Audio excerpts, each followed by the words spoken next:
Bueno, y finalmente bienvenidos a la última cápsula. La última cápsula, probablemente la más importante, es la lectura del electrocardiograma normal. Ya con todas estas conocimientos fisiológicos y de la electricidad del corazón, uno debería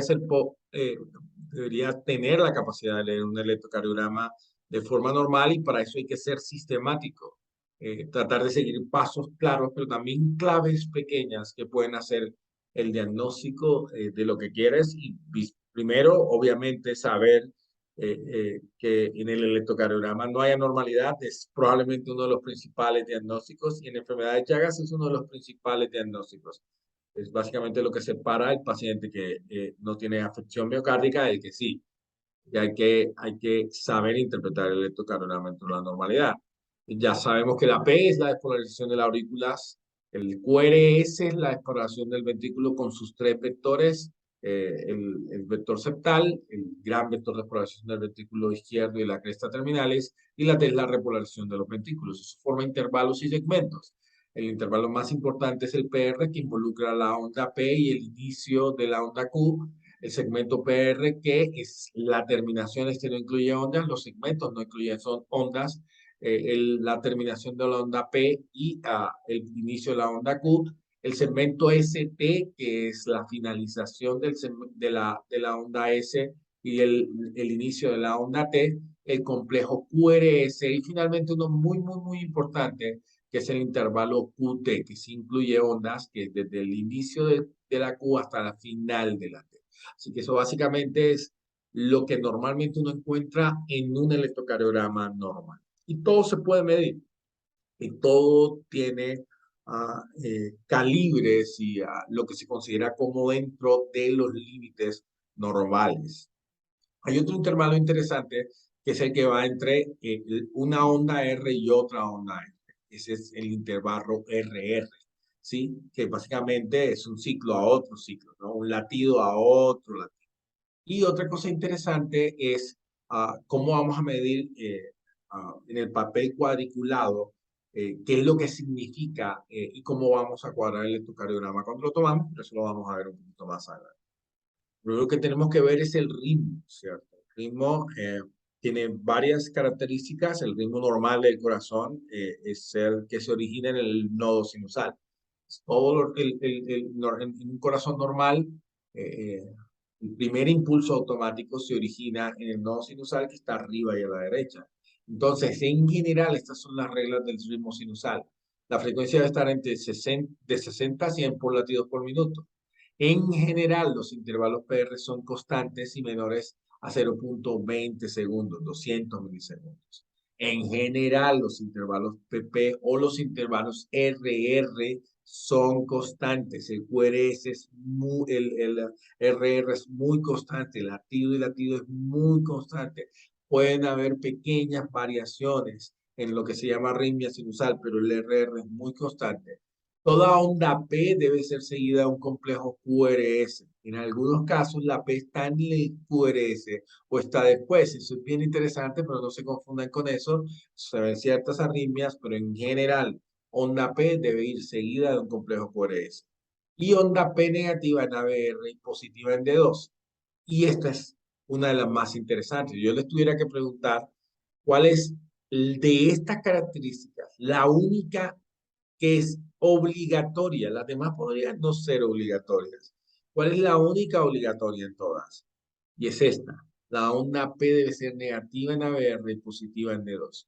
Lo que significa es que el impulso se origina arriba y a la derecha, arriba y a la derecha, y va de arriba hacia abajo y de la derecha a la izquierda. Por eso es positiva en D2, que está en 60 grados. Se dirige hacia 60 grados. Significa que la zona donde se origina el impulso está arriba y a la derecha. Por eso es positiva en D2. Y ABR, que es una derivación que mira desde arriba menos 150 grados, la va a ver como alejándose. O sea, la P es negativa en ABR y la P se acerca de 2, es positiva en 2.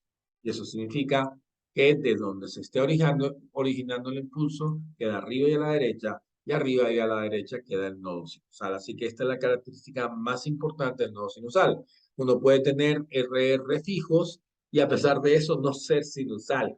En los bloqueos, por ejemplo, o también en los ritmos de la unión, que son ritmos bajos, que se originan en la aurícula, que tienen RR constante, pero la P es negativa en D2 y positiva en ABR, porque se origina abajo y el impulso se origina de abajo hacia arriba.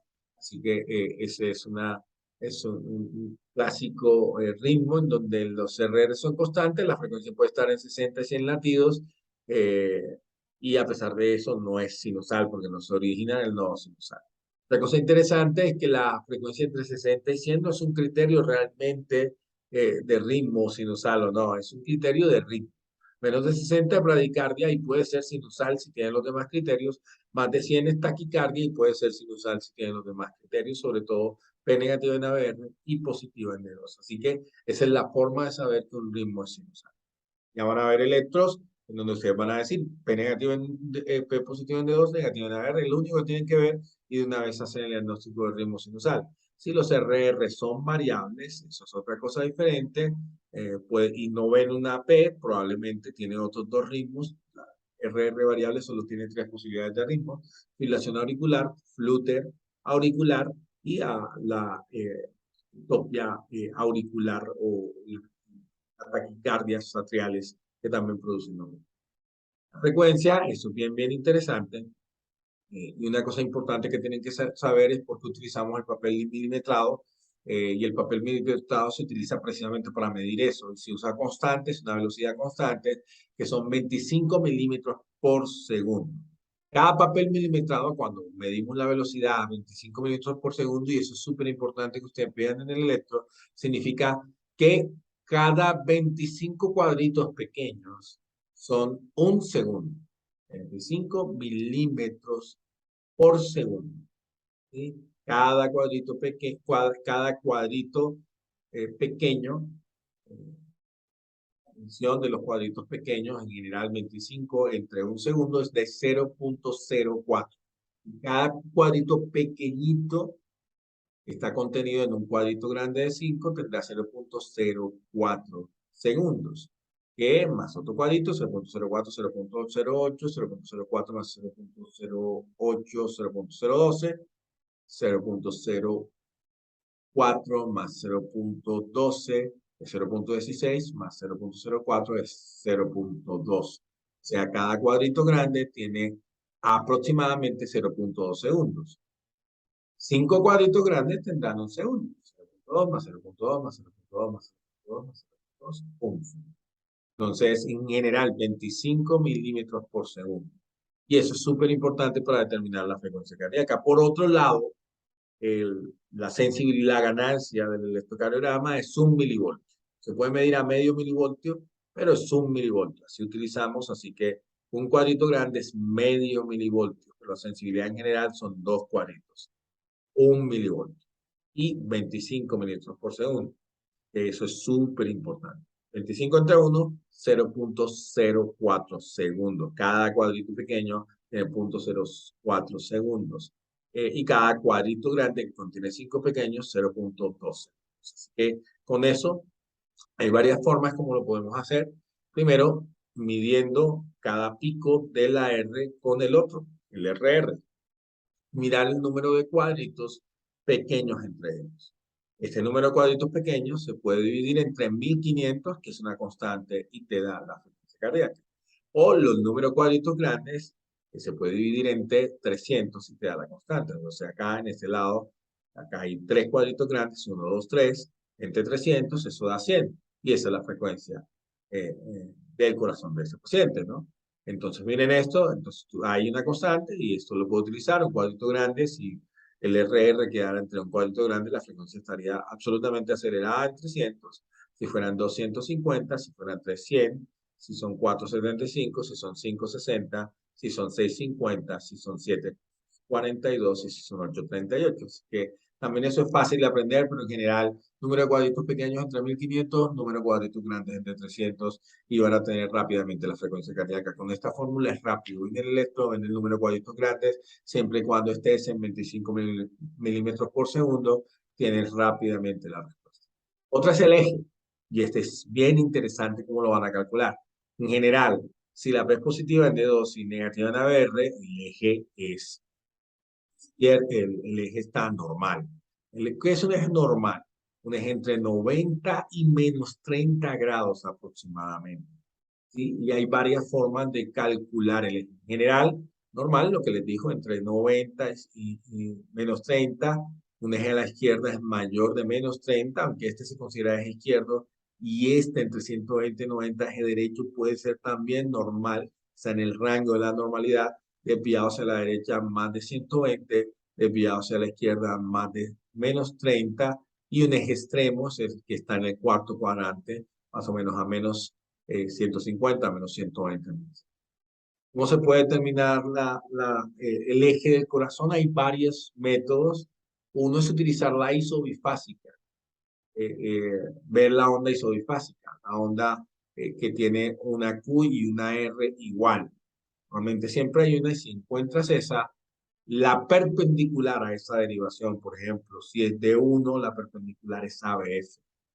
Entrar acá, por ejemplo. D1 es la perpendicular, la que tiene una onda isobifásica, entonces la perpendicular será ABF y acá estará el eje a 90 grados. Si es ABL la isobifásica, la perpendicular será a 60 grados y el eje estará a 60 grados. Así que normalmente cuando el eje es normal, ABL es isobifásica, que es normalmente la configuración de ABL. Esa es la forma. La otra es contar la positividad absoluta de, por ejemplo, ABF y D1, con eso construir un vector, y en el vector, en la intersecación de ese vector, vas a encontrar el eje. Es un poquito más complicado, bueno, no es nada del otro mundo. En general hay reglas, si D1 es positivo y ABF es positivo, el eje es normal, está entre 0 y 90. Si D1 es positivo, ABF es negativo, pero D2 es positivo, el eje es normal también, está entre 0 y menos 30.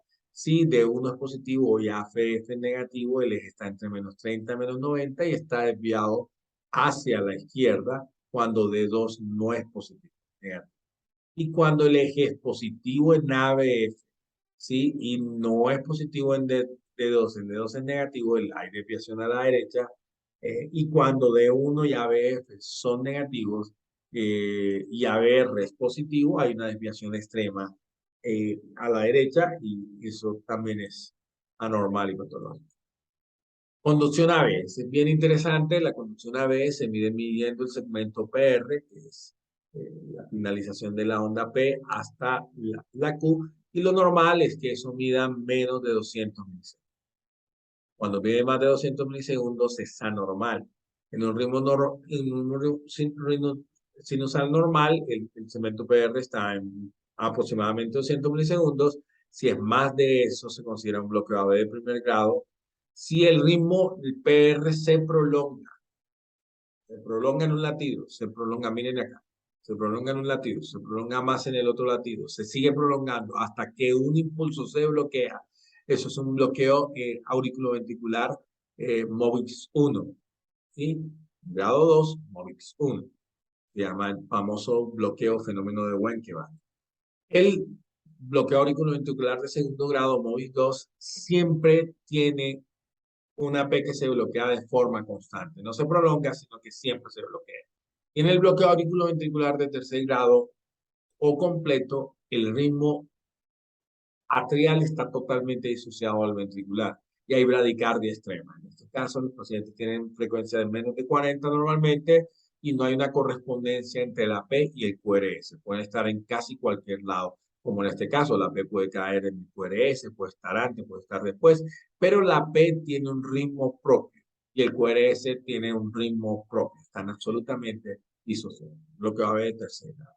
Algunas otras cosas adicionales como las alteraciones de la conducción interventricular. Este es un bloqueo completo de rama izquierda. En el bloqueo completo de rama izquierda, el QRS normal debe medir menos de 80 milisegundos. o alrededor de 80 milisegundos hasta 100 milisegundos máximo. Entre 100 a 120 se consolida un bloqueo incompleto, ya sea de rama derecha o izquierda, y entre más de 120 milisegundos un bloqueo completo, que puede ser de rama derecha, izquierda o indeterminado a veces. Esa es otra clasificación con la que no lo quiero confundir. En este caso, cuando acá está el truco, ¿no? La configuración de B1 en el bloqueo de rama izquierda es predominantemente negativa y tiene un patrón de RSR' en B1 y en B6. Así que esto es clásico, el bloqueo de rama izquierda, más de 120 milisegundos, completamente negativo en B1. Otra cosa importante que tienen los bloqueos de rama izquierda es algo que se llama discordancia apropiada. La discordancia apropiada es que el segmento ST es al contrario de como debería estar en un electrocardiograma normal. Mírenlo acá, invertido en B6 y positivo y elevado en B1 y B2. Esa es la otra cosa que te puede hacer el diagnóstico. Yo lo único que les digo como truco, no se enrede con todo eso. Lo que tienen que ver es B1. Si tiene más de 120 milisegundos y B1 es predominantemente negativo, eso es un bloqueo de rama izquierda. Por lo contrario, es un bloqueo de rama derecha. Un bloqueo de rama derecha, lo mismo, más de 120 milisegundos, el patrón de RSR', básicamente también se puede solamente en un bloqueo anterior superior, pero no lo miren, solamente quiero que vean el bloqueo de rama derecha. En eso, básicamente, el truco importante es que vean que el QRS tiene más de 120 milisegundos y es predominantemente positivo con este patrón de RSR' en B1. También la Q profunda en B6 es absolutamente clásica, empastada del bloque completo de rama derecha. Finalmente, los semifasciculares, acá les traigo uno puro. Este anterior tenía un semifascicular Q, patrón de Q en ABL, desviación a la izquierda en presencia de un bloqueo de rama derecha. Esto es un bloqueo bifascicular. Este es un hemifascicular del superior izquierdo solo. Fíjense que el QRS tiene que tener menos de 120 milisegundos y hay una Q inicial en ABL con un eje a la izquierda. A la izquierda, ABL es muy positivo, ¿sí? Mientras que T2, que está a 60 grados, es negativo. Este es un clásico hemibloqueo anterior superior izquierdo. Y mientras tanto, un hemibloqueo posterior inferior también es fácil de detectar. En general es derecho y el patrón de D2 y ABF es una Q inicial con un QRS predominante desviado hacia la derecha y menos de 120 milisegundos y eso hace el diagnóstico. Así que básicamente esas son las cosas. Como ustedes pueden ver, un electrocardiograma normal es relativamente sencillo, requiere práctica. Así que vamos a tener ejercicios en donde ustedes van a poder practicar esta habilidad. Sé que lo leen en la vida normal, pero siempre es bueno refrescar estos conceptos. Les doy las gracias y bueno, después nos veremos en el taller para ver electrocardiogramas y tomar decisiones, que es lo que tiene nuestro paciente con enfermedad de Chagas, cómo lo podemos diagnosticar y cómo lo podemos. Les doy las gracias y acá termina mi presentación.